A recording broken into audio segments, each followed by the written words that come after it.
Hello everybody, welcome to this short video at the end of 2019. Caroline and I have a very short presentation for you. We'd like you to take part, and Caroline's going to explain all that to you now. Hi Caroline, how you doing? I'm doing great. How about you? I'm all right, thank you, sweetheart. What a year, hey? When we think back, was something, right? Yeah. And where I live right now is owned by the YWCA, and we have a billboard in the corridor where they put some ads, and there were this paper on the board. So I took one, and I wanted to do it for myself, but then I thought to share it with Patrick, and we decided to make this video for. We wanted to make a small video. We didn't know what to give to you guys. But I thought that this was going to be a nice thing to do with you. So on this paper it says the best year. And here at the top it says out with the old 20, and you gotta write down 19. And this part it says in with the new 20, and you write down 2020. So this part is, we're gonna leave it to you guys to do on your own. What Patrick and I are going to share with you right now in this video is the first part about the 2019. And there is like 4 questions. And this is what we are going to share with you guys. You ready, Patrick? Ready as I ever will be, Caroline. Okay. So the first thing this paper asks us is to name 2 favorite memory. As far as I am concerned, my first great memory was to start working with you, Patrick. Okay, we're talking about memory of 2019. 2019. Yeah. Right. When I started working with you, it was January 26th, I think. Something like well, that. I started working with you offline before, but when we went live was January 26th, the very first time. Yeah. And that was the beginning of what a journey. And it's one of my greatest memory. It started the year. It's January 26th. Mm-hmm. Which 6 plus 2 makes 8. And Ruth is going to agree with me that 8 is the number that represent infinite, infinity. Infinity. Yeah, that's right. I'm still French, people. Sorry. Right. So that's my first memory. What about you? It has to be the work that you and I have done on YouTube during 2019. Right. We achieved a great thing. There's much information included in our videos, and everyone should watch them and rewatch them. Yeah, and plus we have the transcript, right? Right. Of all of the, yeah. You don't have to watch the video, you can just read the transcripts. That's right. And though all of those videos are in the playlist Ask Patrick, and all the transcript are also in a special playlist for it. You guys can look it up. Playlist, there's not. And we have to thank Lee for all her hard work in doing the transcripts. That's right. Thank you, Lee, for all your work on those transcripts. Now, my second favorite memory, for me, it has to be when I was offered this place by the YWCA. This was a game changer in my life. Like, this is not a palace, this is not a house, but it's my own.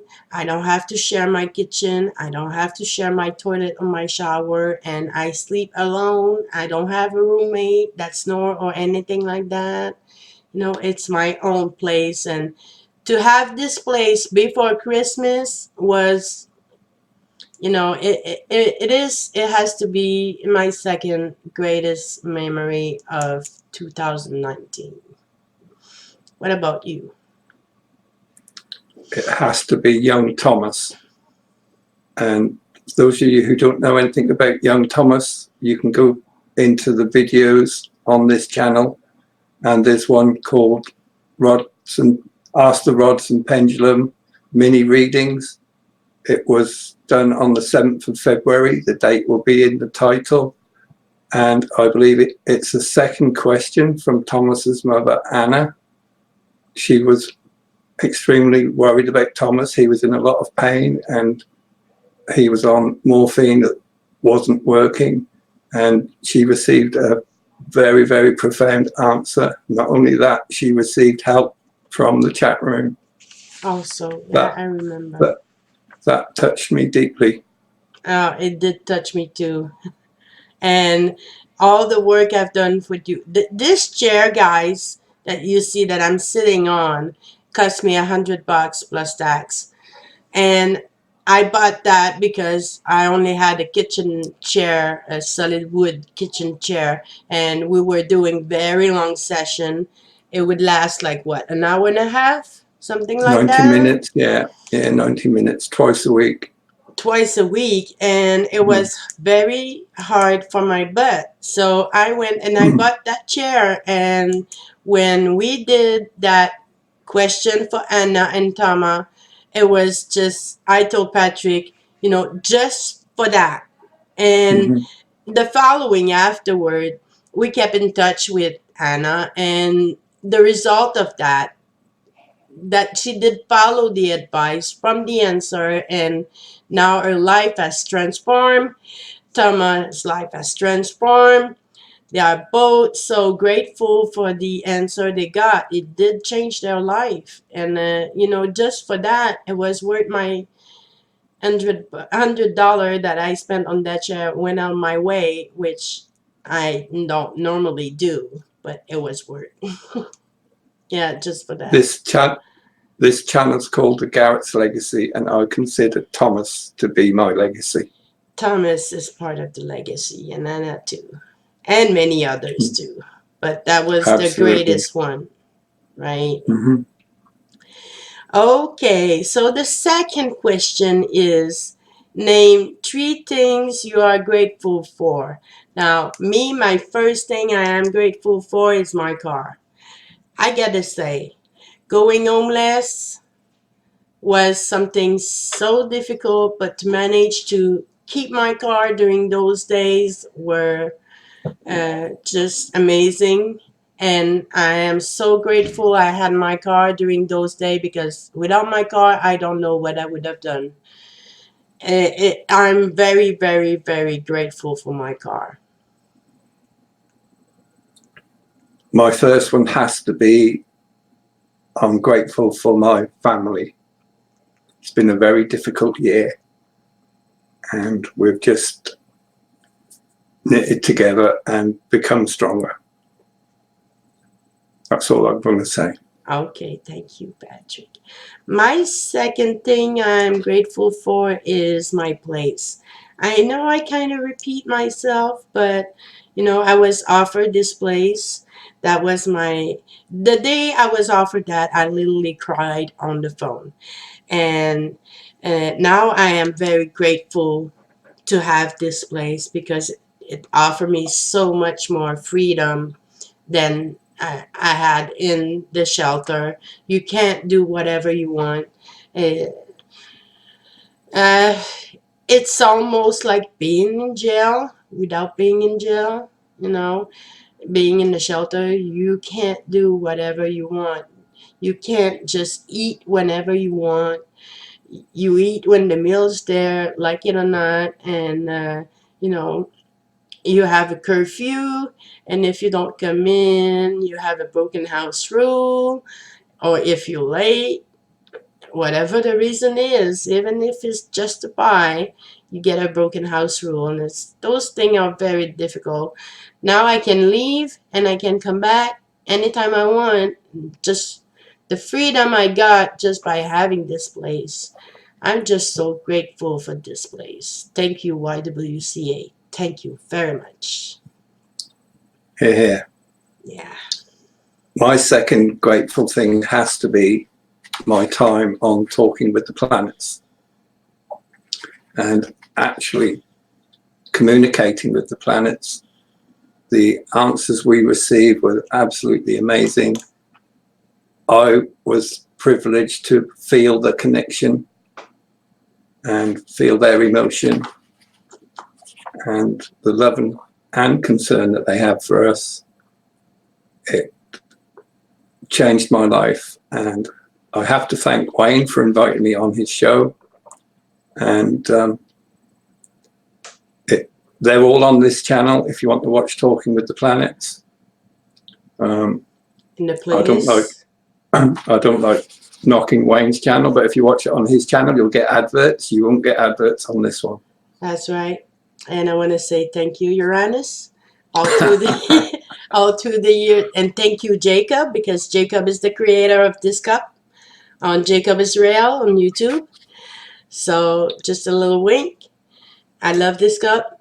Thank you, Uranus. I gotta say, connection with Uranus planet. There's always a joke around. Hey, like just before we started recording, Uranus let us know it was watching over us. We had some funny stuff happening.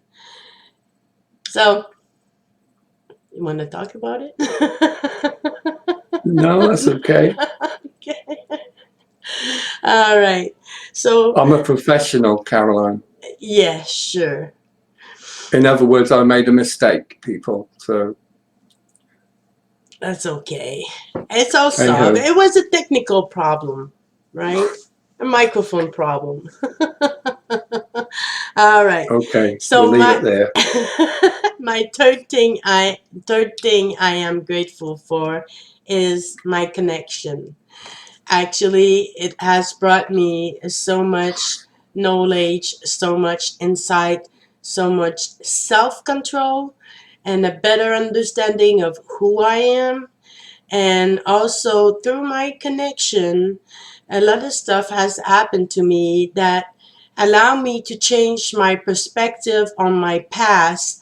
And as before, I was very resentful, angry, hateful towards some event of my past. And today I get to say that because of my connection, my perspective of my past and all that bullshit that happened to me, changed my perspective. My connection did change my perspective of it, and I would not change a thing right now, even the crappiest thing I can remember of. And because of my connection, I did change my perspective of my past.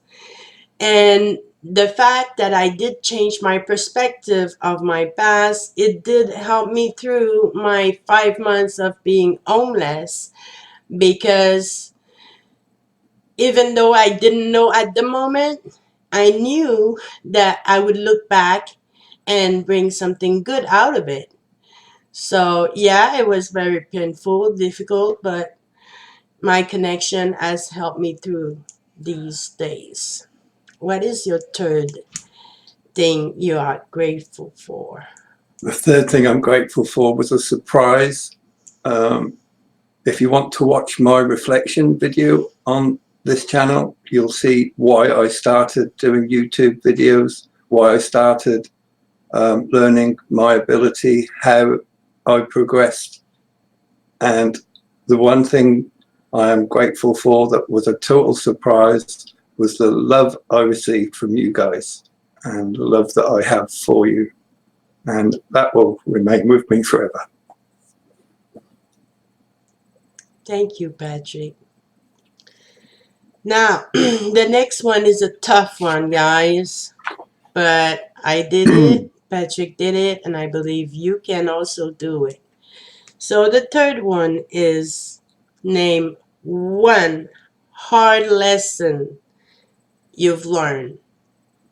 Now, for me, my hard lesson was to apply living in the now. Like I said in my reflection of being homeless, it's like there's a difference between knowing the path and walking the path.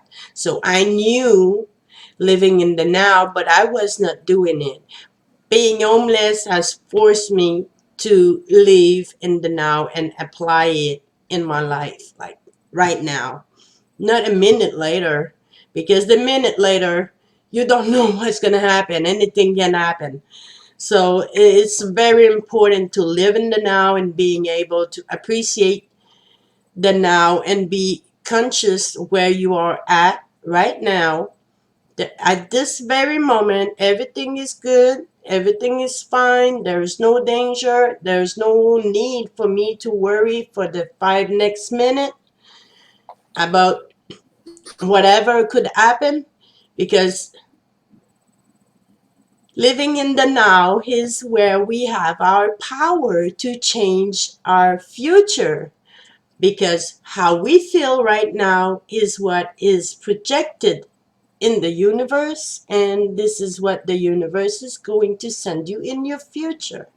So the more you live in the now, the more you are aware of how you feel right now, the more you get your control back on your life, and the more you have the opportunity to change your future.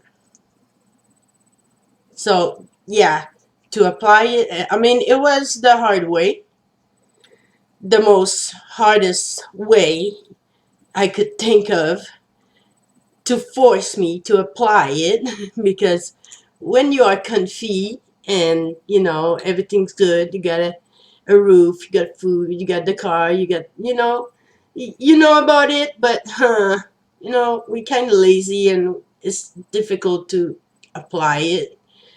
But it's when you lose it that you realize that hey, it's time for me right now in those dark days to really apply it in order to get through it. So yeah, that was my greatest lesson, is to apply to live in the now in my life. What about Right. you, Patrick? My hardest lesson from 2019 is life is too short. My beautiful Angie died age 60. That's very young. And although we had 42 years together, it was still too soon. I've always believed that life was too short, but when you feel it and you lose somebody that close, that's a hard lesson. That life is too short. Life is too short. You need to seize every opportunity that comes along. Don't refuse it through fear. Grab it with both hands and run with it. If you fail, you just pick yourself up and have another go. That's right. Never give up. Never, never give up. That's right. Thank you, Patrick. Last but nonetheless, one thing I did this year that I am proud of. Now, I get to say that being homeless and to go through it and to get out of it, it has to be the thing that I am the most proud of. Yeah, I am very proud of the fact that I've gone into it and got out of it and how I did it. You know, it took me 5 months, but I did it. And and also I did it with your help. All the great comments, all the support, financially, moral, all the good energy you guys sent me, it was just amazing and priceless to me. And I want to thank you all for that. And it would not have been as easy or as successful without you guys, all of you, and especially you, Patrick. You supported me every day. You heard me cry over the phone countless times, and you were solid like a rock, and you just took it. And how many times you asked me, what can I do to help you? I'm like, you're already doing it. You just listen to me. And, that's what I needed the most. So thank you for your help. and I'm very proud that I made it. Me too. The one thing I am proud of has to be being able to follow Angie's wishes. I took Angie out one day and we went to where she wanted her ashes to be scattered, which is Littlehampton, a seaside resort. She pointed out where she wanted to go. She explained to me she wanted a memorial and what that meant to her. And we were only there, we must have only been there about half an hour before she got tired and we had to go home. And that was the last day Angie was mentally with me. I lost Angie the next day in her mind. She'd gone. I had the physical Angie, but I didn't have the mental Angie. And I followed her wishes to the letter. We fulfilled every single wish, and I am very proud of that. 6 weeks later, she died. Well, yeah, it's not something easy to follow the wishes when you go through such a great loss, and it's easy to get lost yourself. And you stood strong, and you did those wishes as she wanted. She was very strong. Also, she wanted a party, right? Yeah, yeah. She She didn't did. want nobody to cry over, right? She didn't have a funeral. She didn't want the funeral. She didn't want the grandchildren to sit in a crematorium and go through all of that. She wanted it to be a happy occasion. She went to the crematorium on her own. None of the family went with her. I went to the funeral director, picked up her ashes, and we went to the seaside as a family with all the grandchildren. We played in the sand. We dug a little trench. We poured Angie in it. We covered it up and watched the tide come in and take her away. And then we flew a kite. It was amazing. Very positive, very loving. That's a lovely memory. That's something to be proud of, and I'm proud of you for doing that. Very special. Yeah. So this is the look back on 2019, and here is the look forward for the 2020. I'm just gonna read to you guys the thing, but this paper is gonna be at the end of the video so you can read yourself. Okay. So in with the new 2020. The first thing, name 3 places you want to go. The second thing is 2 ways you can help others. One thing I want to get better at. Then 2 things you are you are looking forward to. And then 3 things you want to try. So you can do that part on your own. And I'll do that on my own, and Patrick can do it on his own. It's a personal thing, right? But we thought to share 2019 with you guys, and I hope you appreciate that. And I wish you all for 2020 peace and love in your heart. I don't think I could wish you anything else better. Well, I have to finish this year by saying, don't forget the overriding message that came through all our work, and that is live in the moment.